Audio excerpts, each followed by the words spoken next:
Hello everyone, I'm back with you today to record a video on the weak law of large numbers. This is an important result in probability and random theory. It says on average, if I average a lot of independent random variables, I will get the mean of the distribution. So the weak law of large numbers. This is one of several results or important results about collecting large numbers of independent random variables. But again, before I do the detailed proof, just again the basic idea is that if I average a large group of independent identically distributed random variables,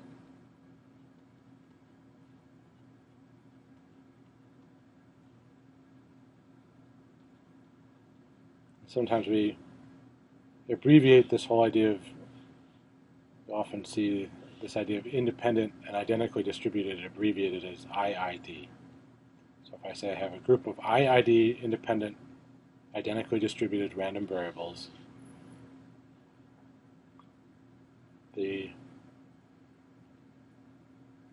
average converges to the mean of the random variable.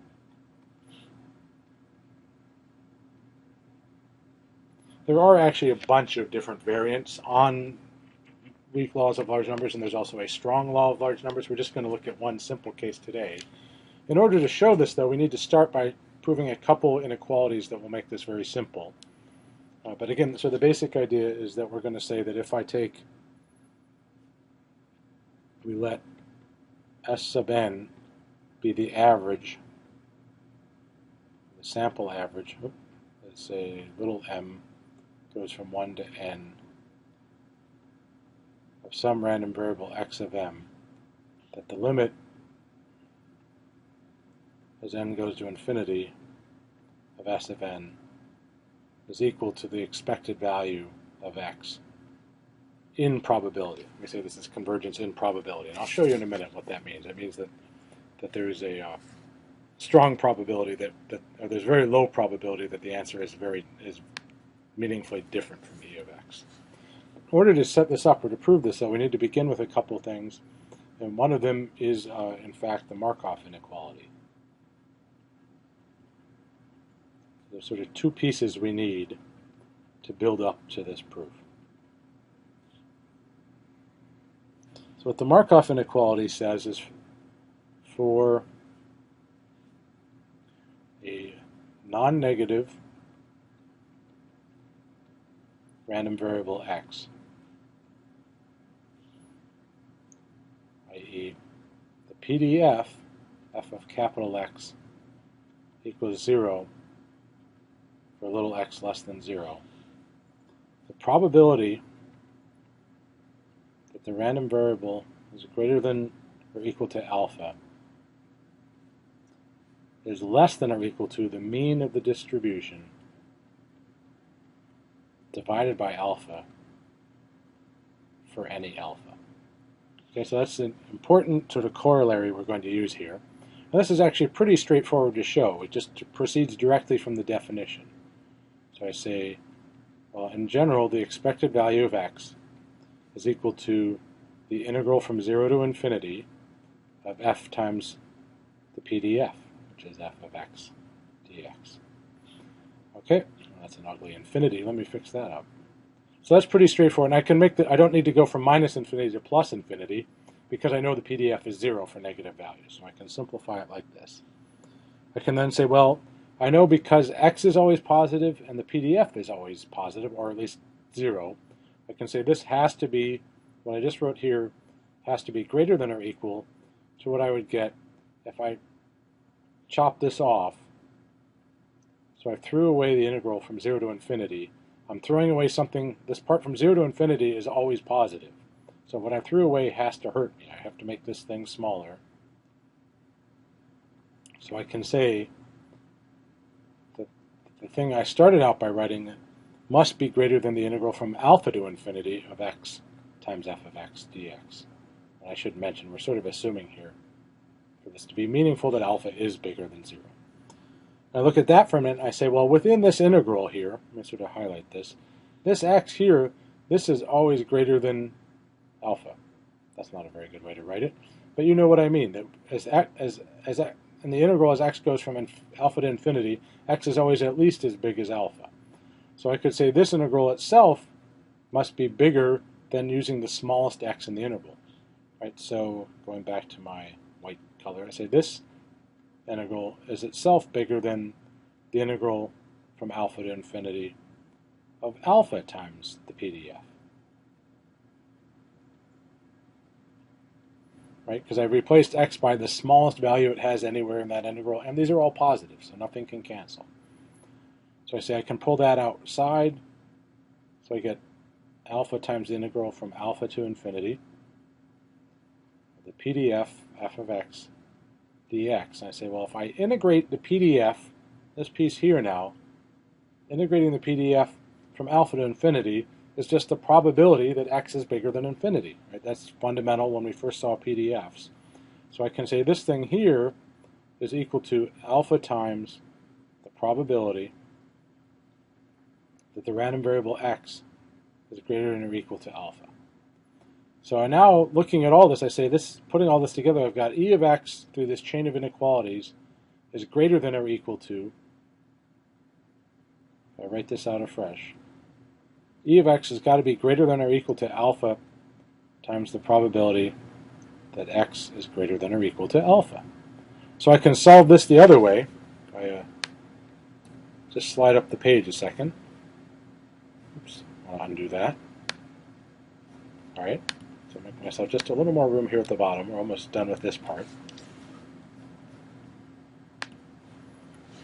So I can just solve this in the other direction now. I divide both sides by alpha, right? And I've shown that the expected value of x divided by alpha is always greater than or equal to the probability that x is greater than or equal to alpha for any positive alpha. So again, for positive random variables, this is kind of an interesting thing. It says I don't know anything about the PDF. This works for every PDF for positive random variables, but the mean tells me something about the probability of getting above a certain alpha.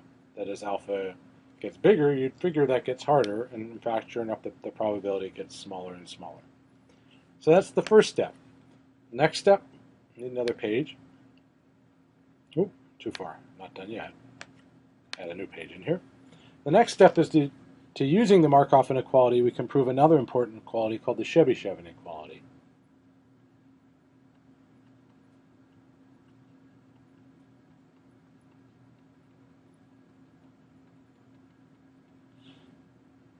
The Chebyshev inequality looks at a special case and says let's use the Markov equality, but let's set y to be equal to x minus its expected value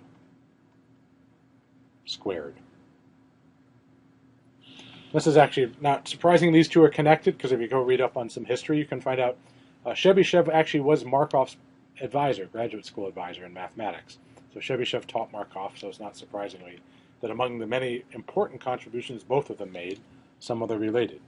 So now we look at this and say, well, because of this thing here with y is something squared, y is always going to be positive. So I can use the Markov inequality for this, right? I can say, by definition, y is greater than 0.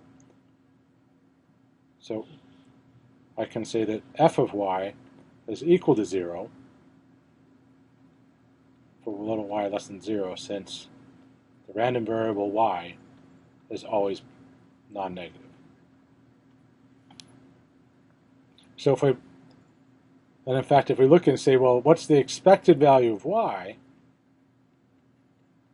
Because we're going to need that for Markov inequality. The expected value of y is the expected value of x minus its mean squared. Well, the expected value of x minus e of x squared is another name for the variance of x. Right, so this thing here, this expectation here, is just equal to the variance of x. So now we say, well, I can pick some value of alpha, and the other, sort of the last trick we're going to use, we're going to set alpha, just to sort of set things up, to be a constant epsilon squared. So what we've said, right, using the Markov inequality, we get that the probability that y is greater than or equal to alpha, which here is epsilon squared, is going to be less than or equal to the expected value of y divided by epsilon squared. But now I plug all these in and say, well, the probability of y, here I can say this is the probability that x minus its mean squared is greater than or equal to epsilon squared. This will be less than or equal to the variance of y, or say the variance of x,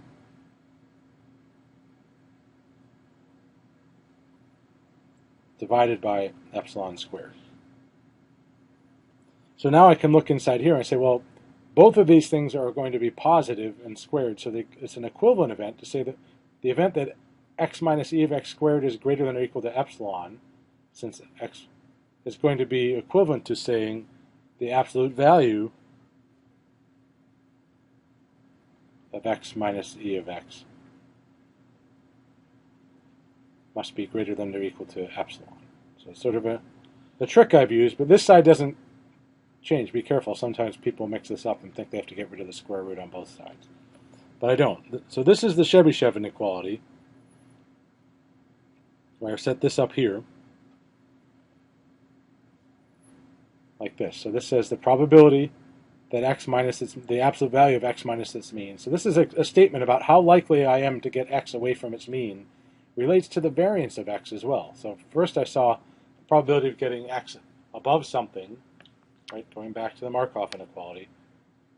This results in the probability that x gets above some alpha relates to its mean, and I can use that actually to say, well, the probability that I differ by the mean by more than epsilon is related to the variance. So again, the bigger epsilon gets, the smaller this side gets, which means it's less and less probable I could be that far from the mean. So that all sort of makes sense. In fact, another form of this you may see sometimes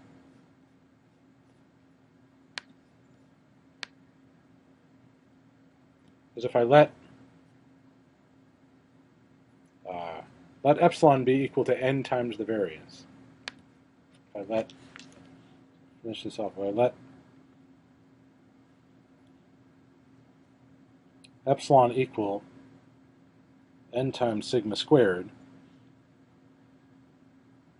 then what this becomes is the probability that the absolute value of the error between x and its mean is greater than or equal to n times the variance is less than or equal to 1 over n squared. No, I made a mistake there. I'm sorry about that. I wanted to make it n times sigma here.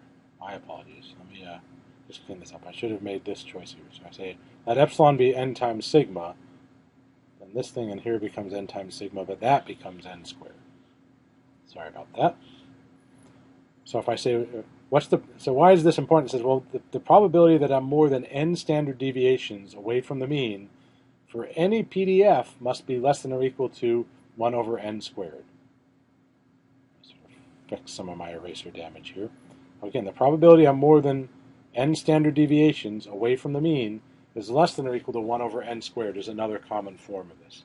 So again, and this again, there's nothing about the PDF at all in this one because of the way even if x could be negative, this y would be negative. So this works for every random variable. This is a bound. It's not always a tight bound, but it is a useful one.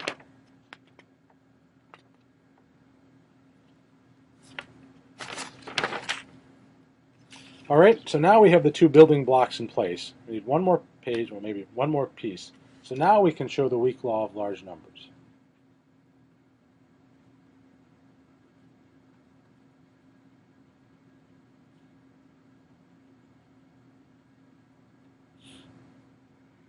Okay, and we're going to start with this idea. We're going to define what I had earlier. So capital S of n is going to be the average of n, as I goes from 1 to n independent, identically distributed. So IID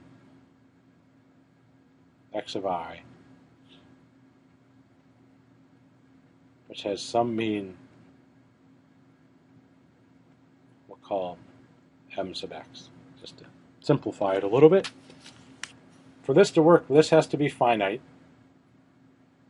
And it's easier to show it. I think there's a general version that doesn't require it. But we're going to look, and we're going to restrict our attention to the case where the variance is also finite. So if we look at this, we can say, well, what's the expected value? Let's start off by saying the expected value of S of n. We can use the linearity of expectation to bring this inside.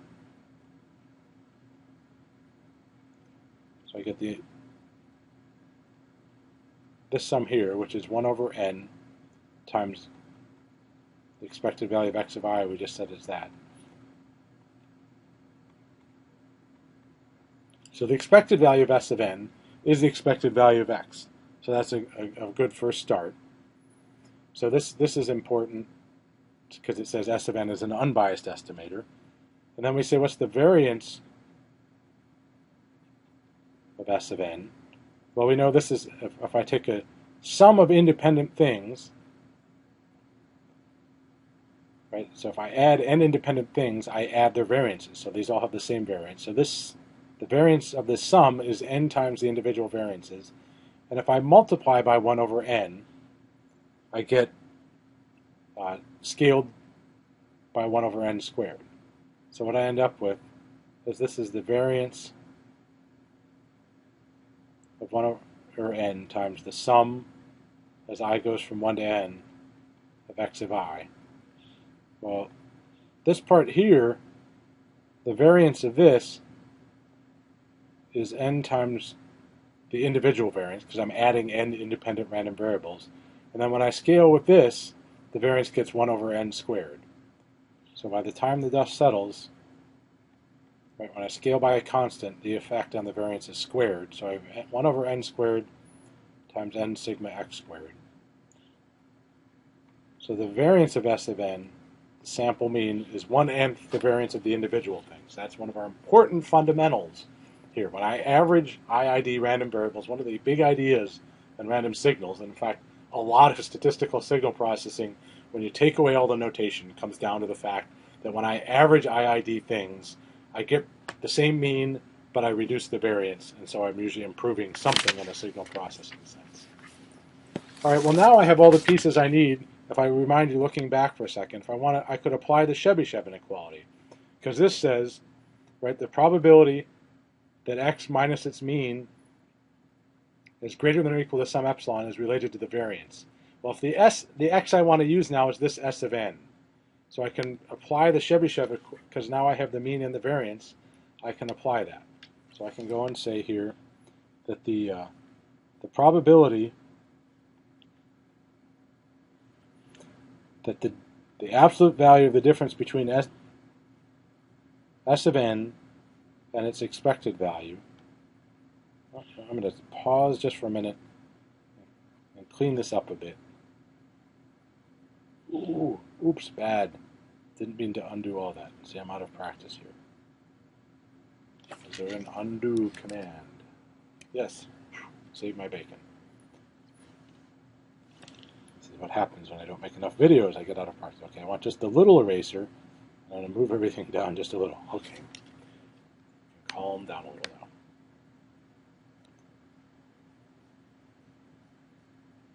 All right. So again, I'm going to apply the Chebyshev inequality. Now that I have a little more room down here, I'm going to say that the probability that the magnitude of the difference between S of n and its expected value is greater than or equal to some epsilon must be less than or equal to the variance of that same S of n divided by epsilon squared. And so now if I plug in for all these things, I say, well, I know what S of n is. I mean, that's just the mean.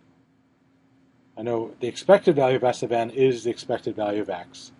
And I can write this variance here as sigma squared over n. So let me just keep working my way down the page here.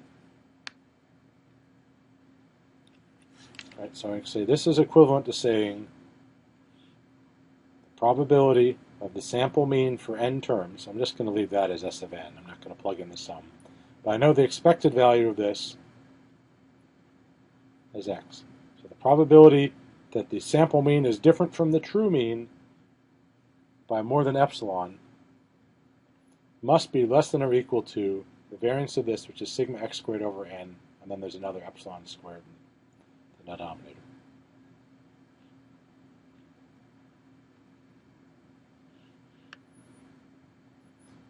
Right, so if I look at this, they say, well, this is a function of n. Right? It says as n gets bigger and bigger, I'm averaging more things. The probability that the larger sample mean is bigger than epsilon gets smaller and smaller with n. So I can say then that the limit as n goes to infinity of this probability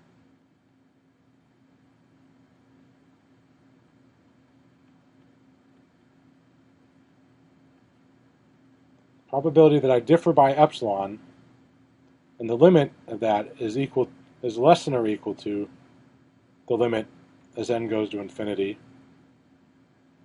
of the variance of x over n epsilon squared, which for a given finite variance and a given epsilon, this is a constant, so this is going to 0. For any epsilon, we can force this to go to 0. So that's saying that this is what we call, in mathematical terms, this is called convergence in probability, or sometimes stochastic convergence. Right? But basically what it's saying is the probability that I get very far away from x gets very small as I average more and more things. Right? So this is convergence in probability.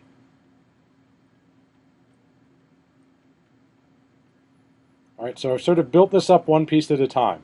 I used the Markov, proved the Markov inequality, used the Markov inequality in terms of the mean with this clever change of variables where y is equal to x minus this mean squared. So I apply the Markov inequality to that to get the Chebyshev inequality, and then I use the Chebyshev inequality to prove this, to prove that as I get a bigger and bigger sample average, it's very unlikely my sample average is different from the mean. So there's my weak law of large numbers. Oops, wrong button. Roll the credits. So again, this video was made for EC 521 at the University of Massachusetts Dartmouth. In fact, we're making up for a snow day we lost. If you're interested more in the university, the information is here if you're not one of the students in 521.